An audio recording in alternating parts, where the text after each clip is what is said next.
Oh, it didn't take a picture. How do you take the picture? You hold it down with the center button? No. Here, the trigger? Yeah. It's still recording. It's been recording. Hey everybody, it's Frank Affronti here with Watch Clicker to bring you our 2022 WindUp recap. Every fall, New York City is home to my favorite watch event of the year, the WindUp Watch Fair put on by the great folks over at Worn & Wound. This year, the Watch Clicker team for the first time ever made the trip from far and wide to attend the show together. Though we have all worked together for years, this will be our first time meeting like this. Everett and Andrew, the podcast arm of the squad, flying in from Oregon, myself from Denver, and the Click Daddy himself from Pennsylvania. Getting ready and making our long commutes to work, we took care of the essentials and hit the road. Andrew, we're here at the Eugene Airport. We are getting ready to go to WindUp. What's happening? We don't normally talk. We don't normally talk with a camera at us. We don't. It makes us so uncomfortable. We got about an hour. It's a regional airport, so we got here an hour and 5 minutes before our flight, and we are now sitting down an hour before our flight. Happens. I love Eugene. We will not have the same experience coming back. It'll be way worse. So we get to JFK, I think at like 11:30 tonight on Wednesday. 12 hours of travel. Sleep, hopefully a couple of hours, and then tomorrow morning we'll be ready to go. It starts. Let's go. We'll see ya. WindUp New York is the biggest of the 3 windups of the year, hosting 60 brands, and it didn't disappoint. We began each morning with a meeting for breakfast and a solid 3 cups of coffee to chase away the late nights of drinking soju and eating Korean barbecue. Dinners were followed by some of the most offensively poor singing ever heard at karaoke bars south of Penn Station. We would usually hoof it to the show, taking in the sights and discussing what or who we were most excited to see. The show had no shortage of quality panel discussions featuring everyone from internet meme gods like Brodinky to Mike France, CEO of Christopher Ward. Once we linked up, we quickly synced our watches to better organize our efforts. Go. Chronometer. Oh, okay. So what is it like? The space had high ceilings and exposed ventilation and a defender out front to landmark the site. Brands set up their tables and fairs adjacent to one another, making rows and loops on the first level and a panel space below with the bar. The largest exhibits were easily G-Shock, Oris, and Christopher Ward, along with the WindUp shop itself. That's all a great description of the event, but what is it actually like? What's the vibe, as the kids say these days? WindUp is talking to a brand owner you've never met but have conversed with half a dozen times online, while holding a watch you never imagined seeing in person.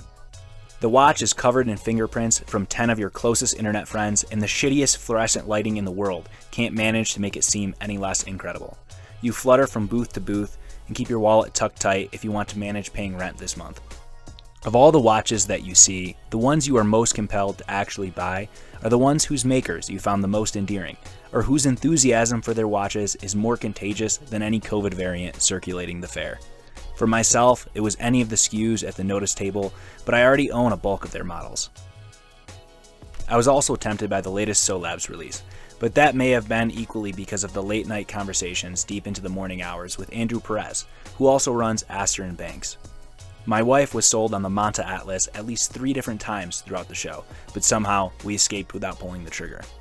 Everett was swooned by the Formex Essence, which claimed the stack of unmarked bills he had in his backpack labeled watch funds, with an old rubber band and a post-it note. Had it been any larger, I imagine the good people at Fortis would be getting some as well.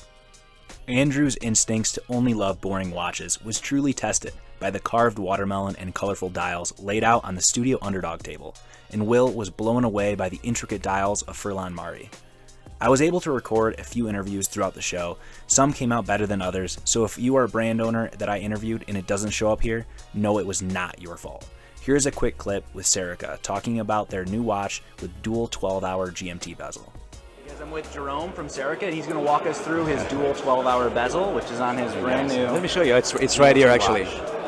So the design of you want to know about the design of the bezel, right?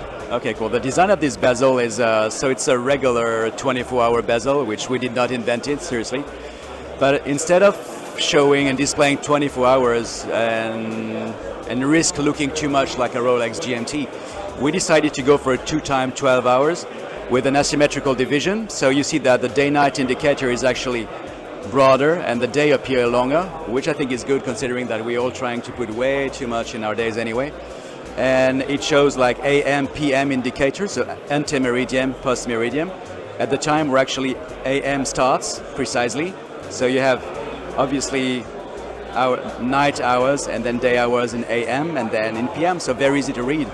And I feel like Americans can like that as well, surprisingly, you know. So it's that's pretty good. At the latest 83:15 GMT from Serica. Thankfully, I was not solely responsible for all the interviews. Everett and Andrew covered a few more brands, and those full interviews are available on the podcast that was dropped this past Thursday. My personal favorite from their interviews was probably the one with William Wood Watches. Johnny's a really cool guy and a huge diver, so I'm always excited to catch up with him and hear about his recent adventures. They also caught up with Ryan from James Brand and Jonathan from Brew, and a few others that might surprise you. Our first windup as a group, I think, was a success. We came, we saw the watches, we spoke to the people, and enjoyed the greatest city on the planet, and left better friends than we came in as. So what about you as a casual watch enthusiast tuning in? Should you attend one of these? If you are in a city that Windup is coming to in 2023, San Francisco, Chicago, or New York, should you attend? Yes. Overwhelmingly, yes. You will be surprised in the best kind of way. The access that is granted to you throughout an event like this is unlike anything I've experienced. There truly was something at Windup for everyone. This was our 2022 Windup recap. Thanks for tuning in, and if you enjoyed this video, please subscribe.